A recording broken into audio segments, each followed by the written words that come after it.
보통은 진단을 하고 당뇨입니다. 그렇기 때문에 수치를 낮춰야 됩니다 라고 말씀을 하지만, 수치라는 게 또 그때그때 바뀌다 보니까 특히 공복혈당 같은 경우는 그렇게까지 막 연연히 할 필요도 없어요. 예를 들어서 1형 당뇨, 2형 당뇨, 1.5형 당뇨, 임신성 당뇨 여러 가지가 있는데, 결국 근본은 똑같아요. 혈액 내에 포도당이 많아졌기 때문에 문제가 생기는 겁니다. 보통 당뇨 하면은 뭐 다뇨, 다음, 다갈 증상이 대표적인 증상들이긴 한데, 공복혈당 재보니까 130, 140이 됐다라고 해서 나타나진 않아요. 그게 200이 넘어가고 2개월, 3개월 지속이 돼야지 그때 조금 느낄까 말까 이거든요. 당뇨라고 하면은 요즘 20대, 30대도 이제 많이 나타나고 있잖아요. 모든 연령대에서 나오고 있는데 이 당뇨가 도대체 뭐길래 젊은 층까지 퍼지게 된 걸까요? 기본적으로 당뇨라고 하면은 소변에서 포도당이 나오는 증상을 당뇨라고 하는데, 예를 들어서 1형 당뇨, 2형 당뇨, 1.5형 당뇨, 임신성 당뇨 여러 가지가 있는데, 결국 근본은 똑같아요. 혈액 내에 포도당이 많아졌기 때문에 문제가 생기는 겁니다. 혈액에 포도당이 많아졌다라고 하는 그 원인은 굉장히 여러 가지가 있을 수가 있어요. 1형 당뇨라고 하면은 흔히 자가면역, 그러니까 췌장 베타세포가 망가졌기 때문에 문제가 생기는 거다라고 한다라고 하면, 반대로 2형 당뇨는 인슐린이 분비가 되지만 제 기능을 못 해가지고 생기는 문제일 수도 있기 때문에 여러 가지 요인들이 작용을 할 거고, 대표적으로 아시는 것처럼 체지방, 비만일 경우에 인슐린 저항성이 증가를 하면서 당뇨가 발병을 하는 거고, 젊은 사람에게 더 유발이 되는 이유 중에 하나가 식사 생활 습관이 탄수화물, 단백질 위주로 가다 보면서 채소나 과일 섭취가 줄어들다 보니까 그런 문제들이 발생을 하는 거죠. 혹시 그러면은 당뇨 수치를 알고 계실까요? 공복혈당이 몇 이상이 당뇨다? 126.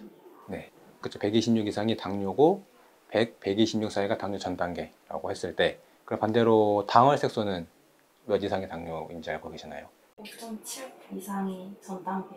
네, 그렇죠. 5.71에서 6.4%까지가 전 단계고 6.5 이상부터가 당뇨라고 보는 거죠. 당뇨에 관심 있으신 분들은 많이 알고 계실 텐데, 이 수치를 아마 모르시는 분들은 계실 거예요. 이 김에 한번 기억해 두시면 좋은데,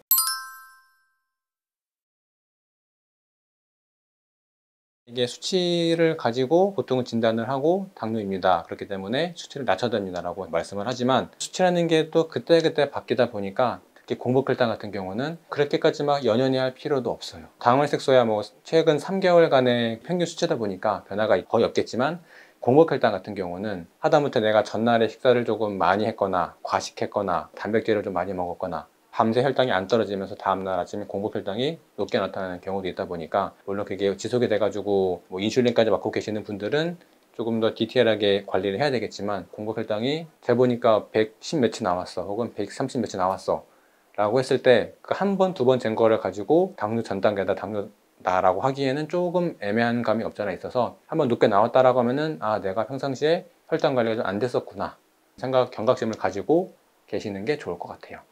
그럼 공복혈당은 낮은데 네. 당활색소 수치는 높은 건 어떤 건가요? 공복혈당이 낮은데 당월세수가 높다라는 거는 식사를 하고 나서 혈당이 많이 튀는 거겠죠. 평상시에 예를 들어서 8시간 공복혈당이 100 이하인데 당월색소가 7, 8 된다.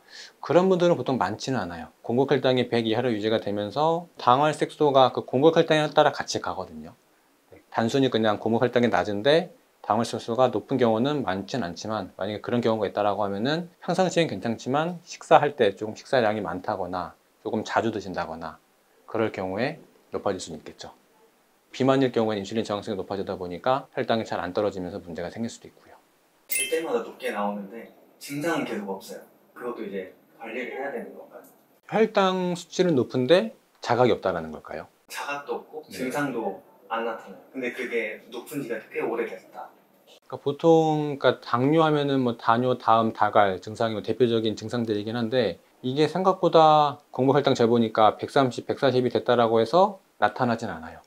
그게 200이 넘어가고 그게 2개월, 3개월 지속이 돼야지 그때 조금 느낄까 말까 이거든요. 당뇨라는 게 처음 말씀드렸던 것처럼 내가 평상시에 식사를 어떻게 하는지에 따라서도 그때그때 바뀌다 보니까 6개월에 한 번이든 1년에 한 번이든 건강검진을 받으시면서 나의 건강 상태를 체크하실 겸 공복혈당이 어떤지, 당뇨수가 어떤지 체크를 해보시면 좀 더 도움이 될 것 같네요.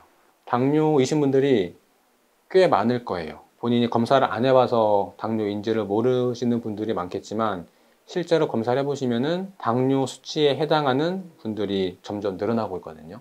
그 이유는 아까 말씀드렸던 것처럼 식사 생활이 많이 불규칙해지고 외식이 잦아지고 가공식품 섭취가 많아지고 배달 음식이 보편이 되다 보니까. 그리고 예전에는 그래도 일단 뭘 먹으려면은 하다못해 가서 주문을 했었어야 되는데, 요즘은 그냥 핸드폰으로 그냥 버튼 몇 번 누르면은 바로 배달이 오다 보니까 그 왔다 갔다 걷는 시간도 어떻게 보면은 식사를 하기 전에 걷는 거, 식사를 하고 나서 걷는 것도 혈당 관리에 도움이 될 텐데, 그 과정이 생략이 되다 보니까 그냥 기다리다가 밥 먹고 또 앉아있고 하다 보니 혈당이 계속 올라가게 되는 문제가 생기는 거죠.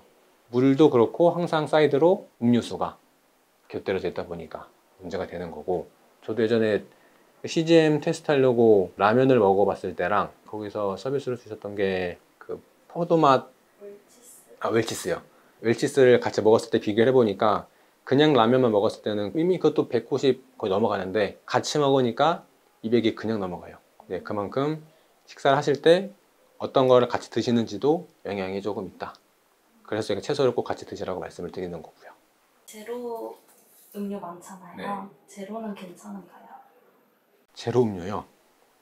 최근에 이 제로 음료가 생각보다 혈당 관리에 좋지 않다라는 연구 결과들이 나왔더라고요. 제로 음료를 드시는 게 액상과당이나 시럽, 설탕 대신에 아스파탐이든 뭐 스크랄로스든 그런 합성 감미료를 넣어서 내 몸에서 포도당을 인지를 못하게끔 해서 혈당을 못 올리게 하는 건데, 뭐 실질적으로 혈당을 올리지는 않아요.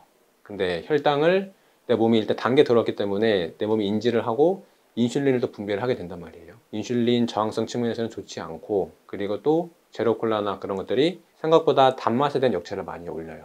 그러니까 제로콜라니까 괜찮겠지 라고 하면서 드시다 보니까 단맛을 계속 더 갈구하게 되고 더 단맛을 찾다 보니까 그게 문제가 되는 것도 있고요.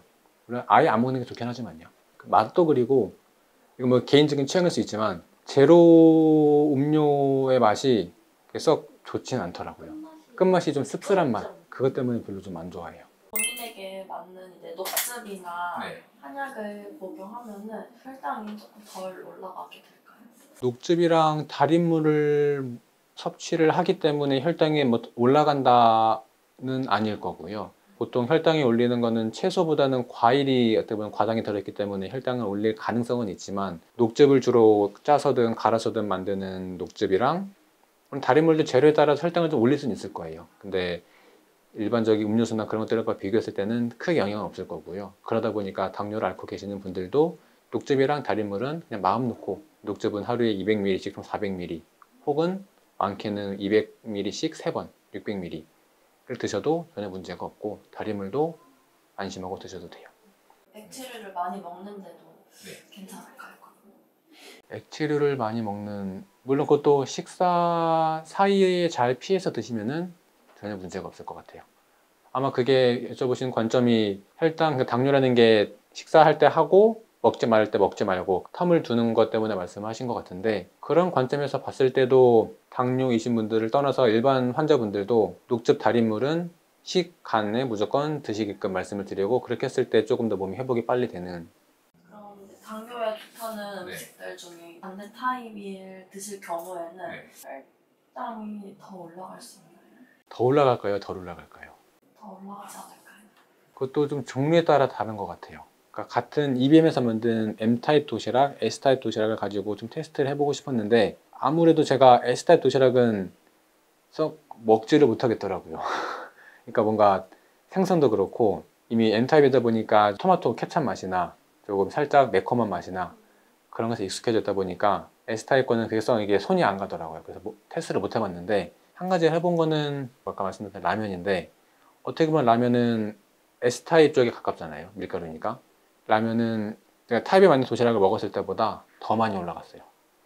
물론 그게 가공된 정도에 따라서 조금 달라지는 것도 있겠지만, 정말 100% 좋은 재료를 사용해서 만들었다라고 했을 때 MS로 나눈다라고 하면은 아마 맞는 것을 먹었을 때 혈당이 더 많이 올라갈 거예요.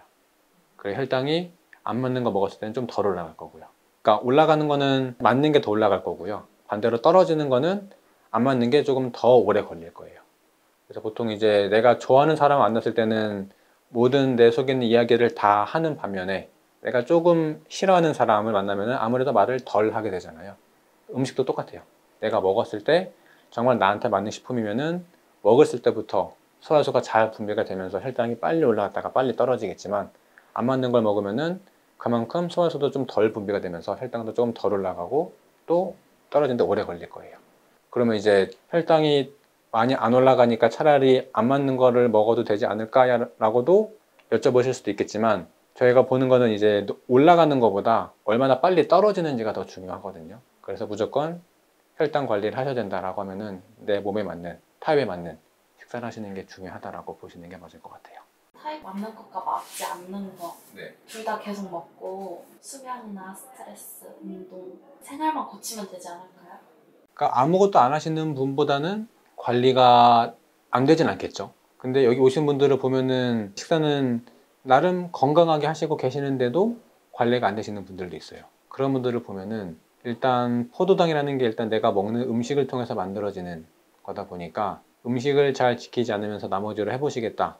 물론 해보셔도 돼요. 근데 생각보다 그게 더 어려울 거예요.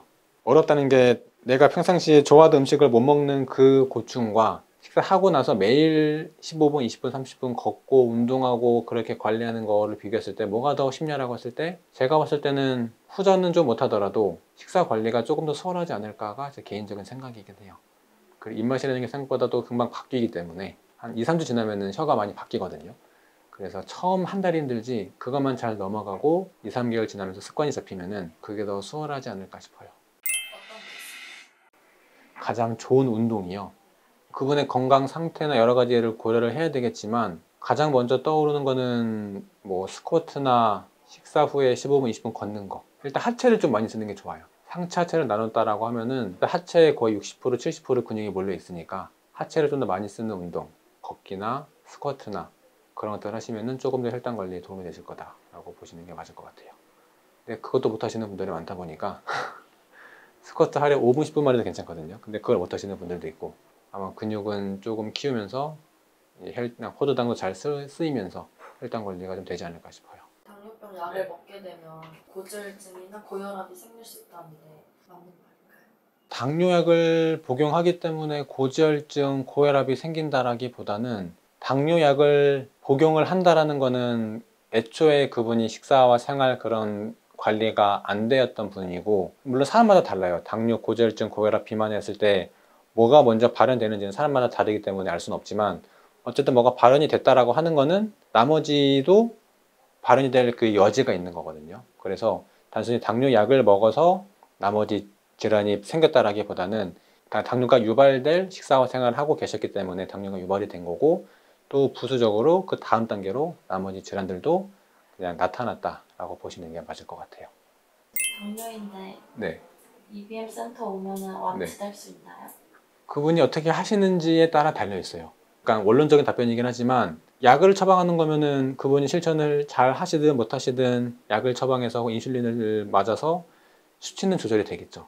근데 그게 수치만 조절이 될 뿐이지 실제로 내 몸에서 혈액 내에 포도당은 세포로 잘 들어가지 못하고 못 쓰이는 상태다 보니까 결국 당뇨약, 인슐린을 맞아도 당뇨 합병증으로 고생하시는 분들이 꽤나 많아요. 그런 분들을 봤을 때는 뭐 경우가 다르지만 여기 오셔가지고 저희가 말씀을 드리는 대로 식사와 생활을 바꾸시고 하시면은 무조건 변화는 있습니다. 실천하시는 게 물론 제가 기본적인 식사지만 식사 외에도 다른 것들도 있어요. 스트레스 관리, 운동, 햇빛 쬐는 거 다 포함이 되다 보니까 EBM 하면은 그냥 식사 나한테 맞는 거 먹으면 되지 그것만 생각하시는데 그게 전부가 아니에요. 종합적으로 관리를 하셔야 되다 보니까 저희는 어떻게든 끝까지 할 수 있도록 도와드릴 거고요. 그분이 포기만 하지 않으시면은 무조건 좋아지게끔 되어 있어요.